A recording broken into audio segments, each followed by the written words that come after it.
It's great to see everybody back. Appreciate y'all coming out to cover Penn State football as always, practices and games. Entering my 12th season at Penn State, it's been an honor to lead the program and be part of the community. Preseason camp began on Wednesday. We've had 2 practices so far, which I think you guys are aware of. About to have practice number 3 today. You guys will get a chance to get out there and see some of it, which will be great. Really proud of how hard the guys worked all summer. We've got a really good summer period. The testing numbers have backed it up. As you guys know, we have 12 years of data to compare and contrast in terms of strength numbers, in terms of speed. So that data has been impressive. Chuck Losey and his staff continue to do a phenomenal job. We've got a lot of stability with that staff, and Chuck has done a great job. As you know, Chuck's been with me all 15 years as a head coach, and when Dwight Galt retired, took over and has done a phenomenal job. As I mentioned at Big Ten Media Days, really excited about the additions we've made to our staff. Jim Knowles and Stan Drayton, both guys with head coaching experience, both guys with national championship experience. So been great having them, and they're doing a phenomenal job. I said it at Big Ten Media Days, I think when you look at all of our personnel, not just the players, but the staff and players is the best combination that we've had in my 12 years here. The depth, the experience, the talent is impressive. So that's been fun to be a part of, and I think those guys have brought tremendous experience to us. We're proud of the 19 lettermen that we have on our staff, spanning 5 decades of history, going back to the 1980s. I think it's a testament to this program, the culture that we've built, what Penn State means to so many people, that these guys want to come back and be a part of our program. And I think it's invaluable, right? Our freshmen, our sophomores, our juniors, being able to talk to these guys that have sat in their lockers, have sat in their meeting rooms, have practiced at the Lash football building, have competed in Beaver Stadium and on the road in the Big Ten. Just tremendous experience and value coming from that. So that's been awesome. Our focus in training camp, our focus is obviously on training camp, but everybody knows we'll be hosting Nevada here 4 weeks from now. Andy Mutton, who I think actually spent time there, has been very adamant about it's Nevada, not Nevada. I always want to say Nevada, but it's Nevada. He's made sure I've been clear on that. West Shore home field at Beaver Stadium may look different, but we know this place is going to be rocking like it is every single year. And probably just like me, I walked into the stadium, and from the inside of the stadium looking up, it's really impressive what they've been able to do with the temporary bleachers and things like that. So excited about that. Appreciate everybody being here again, and open up the questions. Let's go over here to the right, Mark, and then we'll go Rich in the front. Hey James, thanks for your time. Hey Mark, you too, man. Where are you health-wise as camp opens? We've heard about Caden, but generally speaking, where is the team? And is there anybody else who will be limited or out for camp? Thanks. Yeah, so the injury list is not great right now, but after today's practice, it'll change things, because what happens is you got a number of guys. We played late in the season, as everybody knows, the longest season in Penn State football history. Played late into the season, and we had some injuries that required some surgeries and things like that at the end of the season, and they're going to be considered limited until we've had a padded practice to show that they're able to do that. So some of these guys are limited up there. They're ready to go, and I think if you ask them, they could play in the game right now. But our trainers and doctors, smart, we hold them in a limited category until they actually go out and do it. So if they had an upper body extremities issue, we're going to get through the first day of hitting to clear them back to full go. So the list is a little bit longer than I probably would like, but nothing that we're concerned about, and nothing that you guys, I think, aren't already aware of. Did I answer your question? Yeah. Yes, sir. Rich? Hey, Hello, Rich. James, how are you? Good, man, how are you? I'm good. How have Hudson, or how can Hudson, Ross, and Pena help the passing game in general, Drew in particular, and how have they looked so far in these first two practices? Yeah, so I think the biggest thing is they're veterans that have already produced, in college football. Hudson was a captain, at his previous institution, had one of the catches of the year against LSU. Senior, veteran, mature. So that's been valuable for us. Pena's a 6-year guy. Same thing, was captain at his last school. Got a lot of maturity, got a lot of experience. I think you guys have heard me talk about this before. I compare college football in some ways now to college basketball. When the one and done started, and you could have a veteran, older team to make a run, because as we know, experience and talent matters. And then Ross, didn't play, obviously, whether it's the Big Ten or the ACC, but we were able to watch him against Iowa. I think you guys know how much respect I have for Iowa, that program defensively, special teams wise, and to be able to watch him, make plays against an Iowa defense and an Iowa team in general on special teams, gave us a lot of confidence about bringing that young man in. But they've all been great. They've been great. Some young receivers that I think you guys will get a chance to see that we're excited about as well. This kind of, hopefully closes the gap for a year to allow these guys to continue to grow and mature and step up. But we have more depth right now at wide receiver than we've had. And to your point, Rich, I think the biggest thing is we need more playmaking, at the wide receiver position for us to go where we want to go in critical moments, in critical games. Obviously, Ty Warren and our running game, most of our offense was built around those things. I think in a lot of ways, if we continue to trend in the direction we're headed, it'll make us more difficult to defend, because if you went into last year, it was stop the run and stop Tyler Warren, right? So having threats all over the field that can hurt you, making them just defend the 53 and a third, and obviously the 120 yards, I think will open up a lot of things for us to help us in the run game. But it's valuable, and I think Drew, having more people around him making plays for him, I think will be really valuable. We've all seen. We had our whole deal here. I forget who it was and when it was, but just chuck it deep, right? That whole thing that we went through as a community together. We went through it together, right? But there's some of that, right? Like, how many college football games have you watched, or even the NFL, where a quarterback chucks it up and it's double coverage and a receiver goes up like Allen Robinson used to always do and come down with it? You think about that play in the 4 overtime Michigan game, right? And then the announcers who are saying, what an unbelievable throw, or what an unbelievable play. Well, a lot of that deals with the wide receiver making that play. So that playmaking production from the wide receiver crew, from our tight ends. We've had as good of a tight end room over the last 5 years as anybody in the country, and we're excited again about that room. And then being able to use our 2 running backs in more ways. They grew dramatically last year as receivers. I expect them to take another step this year. We want to be able to get them the ball in space as well. So a lot of weapons, a lot of people to use, but we're going to have to build on this every single day. Over here on the right, John. Hey James, how are you? Good job. Doing good. We've talked a lot, obviously, about the role that Jim Knowles is going to have in this defense, and you mentioned blending them in the past. Where do you feel like the defense is when it comes to blending a Penn State defense and a Jim Knowles defense, and how different is it with the players, specifically in the secondary? Yeah, so obviously there are some tweaks and changes, and there are every year, right? Whether we keep the same coordinators or not.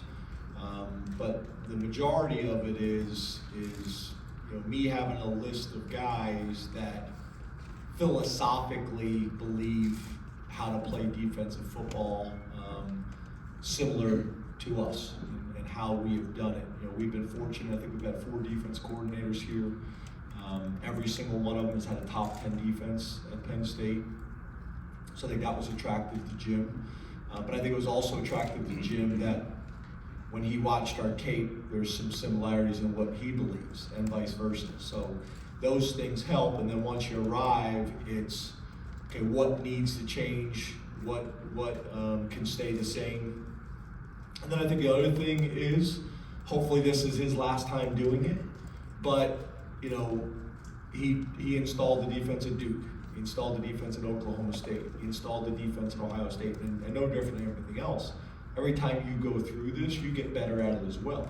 So he's in a really good place. Our defensive staff's in a really good place.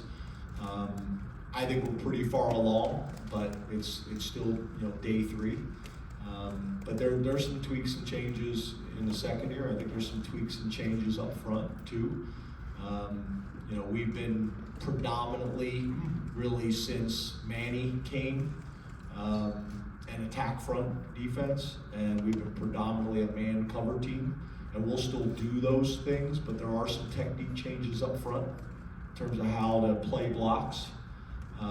There's some changes, with the linebackers. Again, with Manny attack front, we were gapped out. Linebackers had a gap responsibility, and this defense requires the linebackers to play more of a traditional linebacker and read things out a little bit more. And then in the secondary, we'll just have more coverage diversity, which I think will be important because there's going to be 2 or 3 games a year where you just can't line up and play man, right?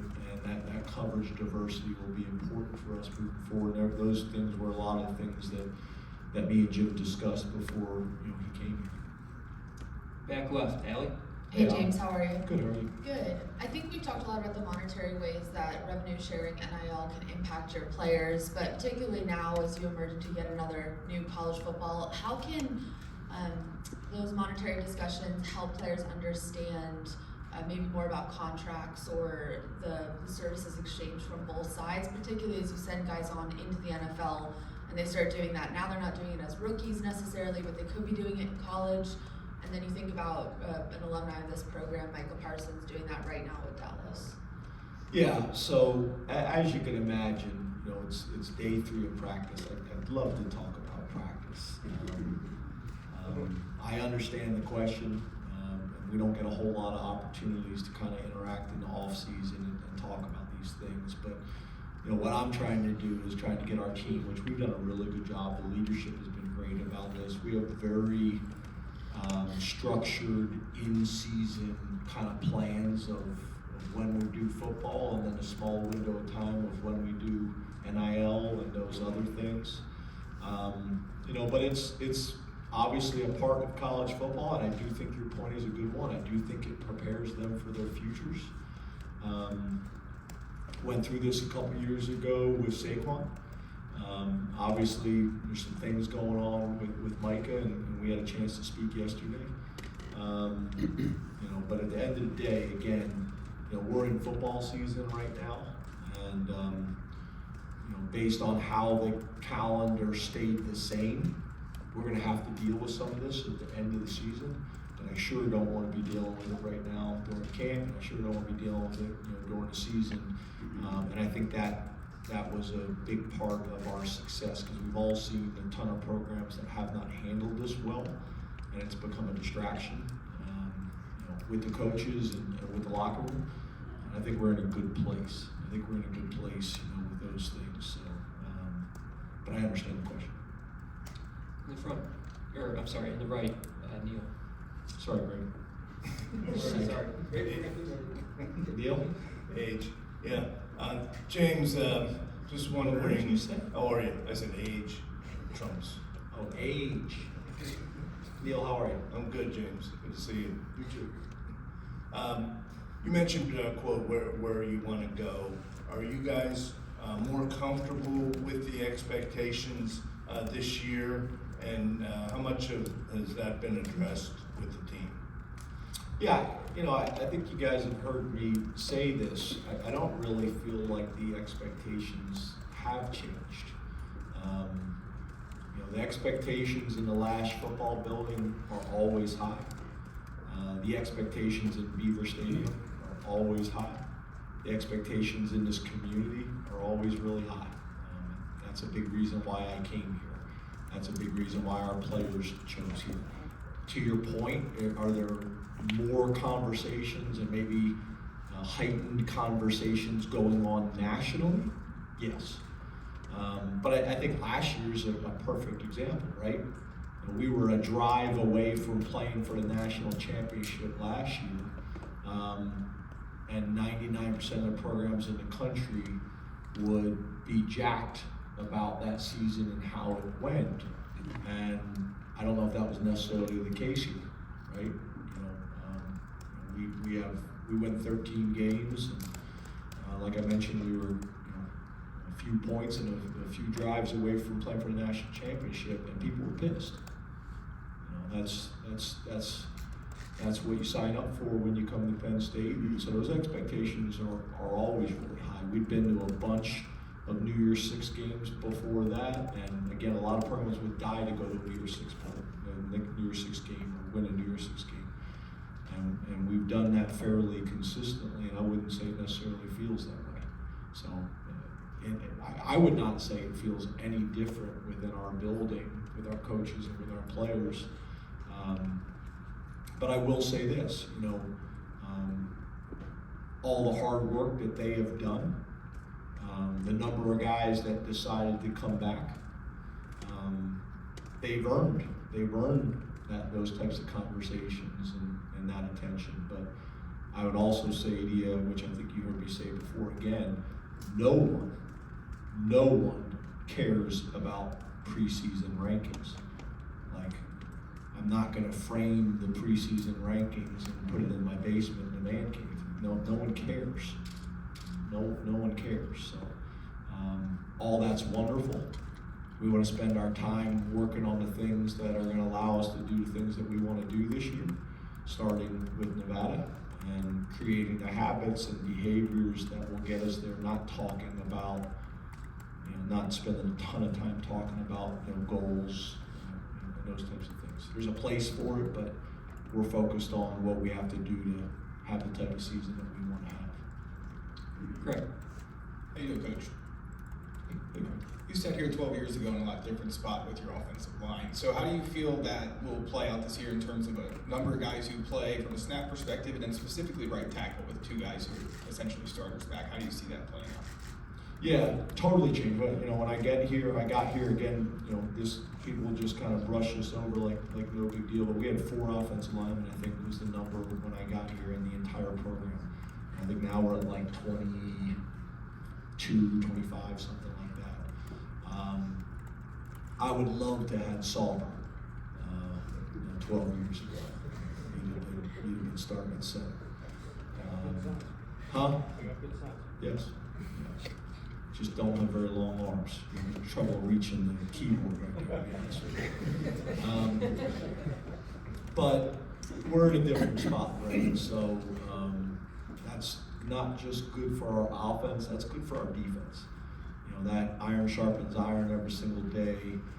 It also allows us, when we talk about all the different weapons that we have in terms of wide receiver, running back, tight ends, and trying to get them all on the field. You guys also saw us last year do some 6 offensive lineman sets. That is obviously helpful from a scheme standpoint, but it's also helpful from a development standpoint. When you can get 6 and 7 offensive linemen on the field, allows those guys to get some playing time. Same reason why you put 2 quarterbacks on the field at the same time. It's a way to get them some significant time rather than a late game blowout and things like that. So there's tremendous competition. I'm not sure how it's going to work out. Donko was playing as well as anybody in the country before his injury. Rucci comes in and finishes the season as well as any tackle in the country. And then we got some young guys that are fighting and battling them as well. I would also say, you guys know this, we've worked hard at creating position flexibility. So a guy like Donko also has the ability to play inside. So what we're trying to do is how do we get the best 5 guys on the field, and then how do we also create depth, with whoever our backup tackle is going to be, whoever our backup guard is going to be, whoever our backup center is going to be the next best offensive lineman to get on the field. So all those things we're trying to figure out during training camp. On the right, Tyler. Hey James. Hey Todd. How are you today? Good. How are you? Asking about a couple of linebackers we didn't get a chance to see in spring. You didn't get a chance to see them on the field either, with Tony and then Amari Campbell. We saw this morning actually Jim named Amari as defender of the day for practice 1. So what has he shown your staff so far, and then how has Tony looked getting back into the mix? Yeah, Tony really played most of last year with an injury that he could play with, but an injury that affected, he was not 100%. So being able to have an off-season surgery and get him right, he is strong, he is fast, he is confident. Obviously, year 3 for him, played as a true freshman. So he's in a really good place, and we're anticipating him having a big year. But he's still got to go out and do it, But he's been very intentional all summer. Been impressive so far in camp. And then when you talk about Amari, he's been a pleasant surprise. Played a ton of football for his previous school, and we thought those things would translate to us, but you never really know. Once again, a mature, older player who's taken the right approach since he stepped on campus, and I think there's some excitement about him right now. So he's created another level of competition that we hoped we were going to get, but you never truly know until these guys show up on campus. And he's doing some nice things. He's really doing some nice things. Tested well this summer. He's explosive. He's fast. He's powerful. He's kind of compact. You guys will see him. He's not one of those 6'3", 6'4" guys like some of those guys we've had in the past. But he can cover ground, and he's got really good instincts. You can tell he's played a lot of football. That's going to be valuable for us, going to create some really good competitions. We talk about Rojas and DeLuca and Campbell and Wiley and Specca and Nelson.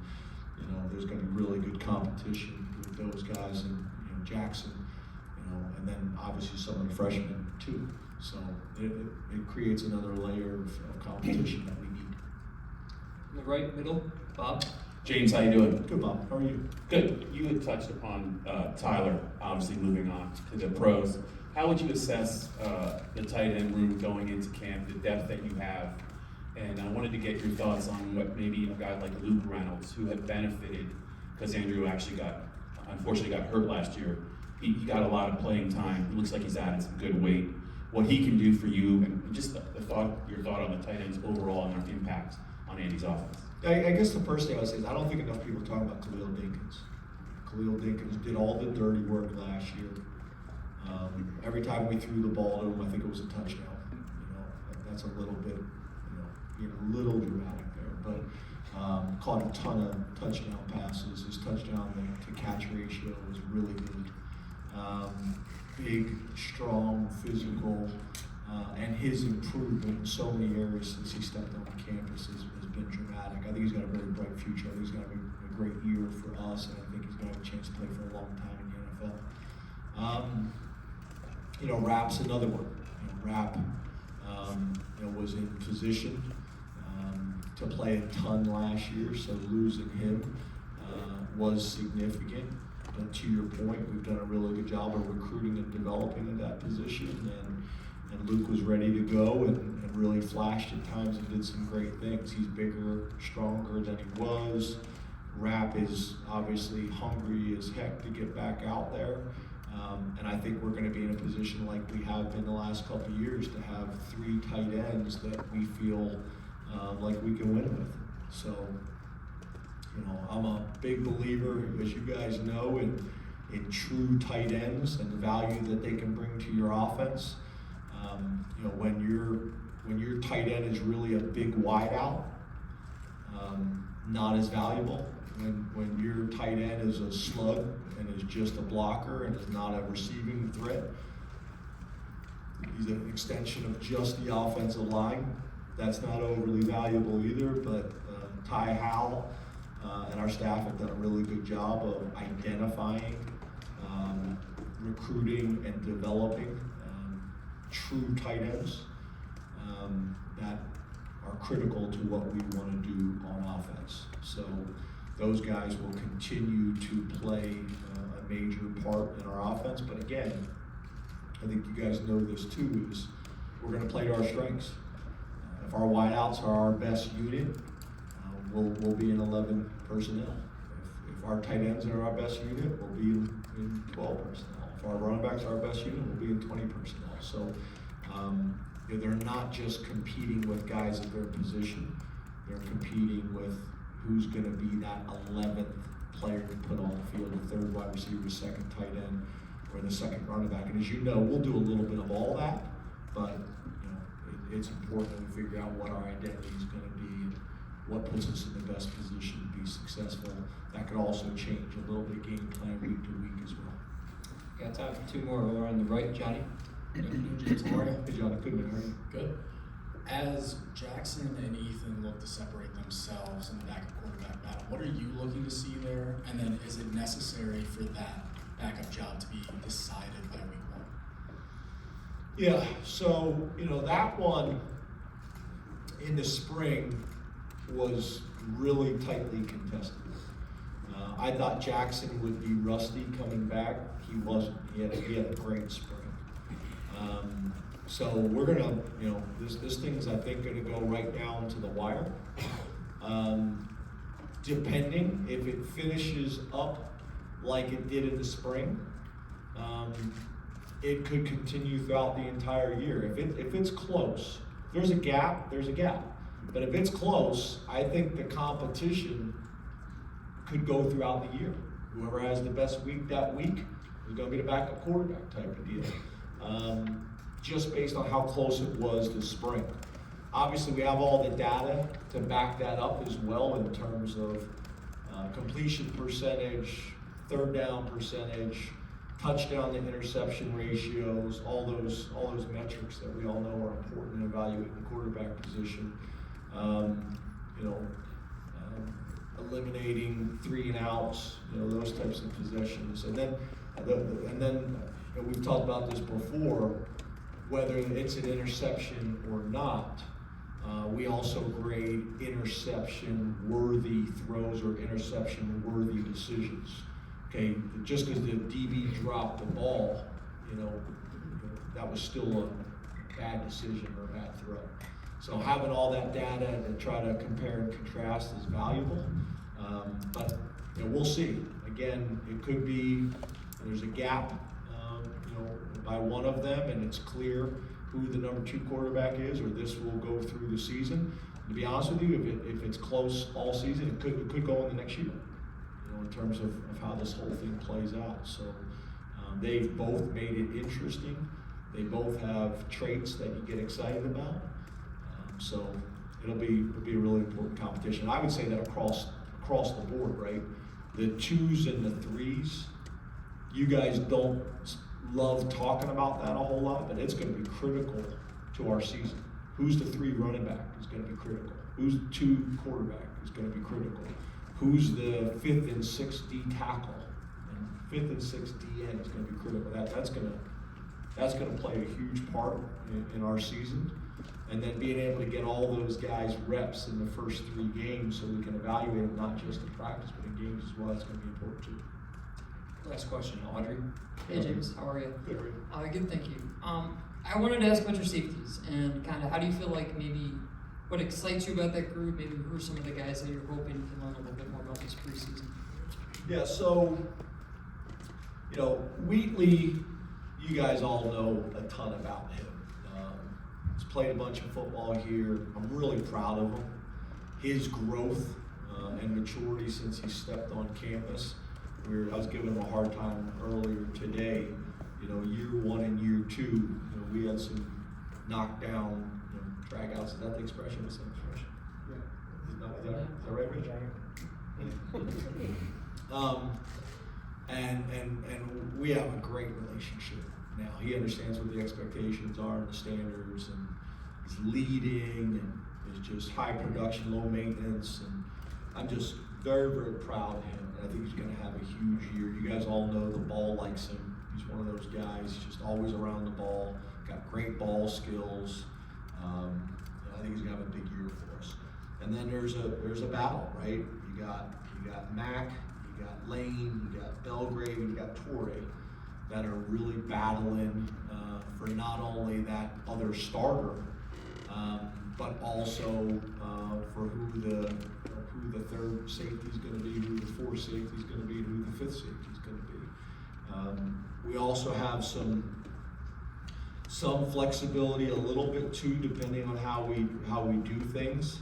Some of those corners or nickels could play into this as well when you sit here and you say, how do we get the best 11 guys on the field? If our third corner is clearly the next best player over maybe the second or third safety, then we got to decide how do we get all those guys on the field with the two corners, the nickel, and the safety. That's going to be really important. How do we get those 5 guys on the field and into the best spots, and then how do we create depth behind them?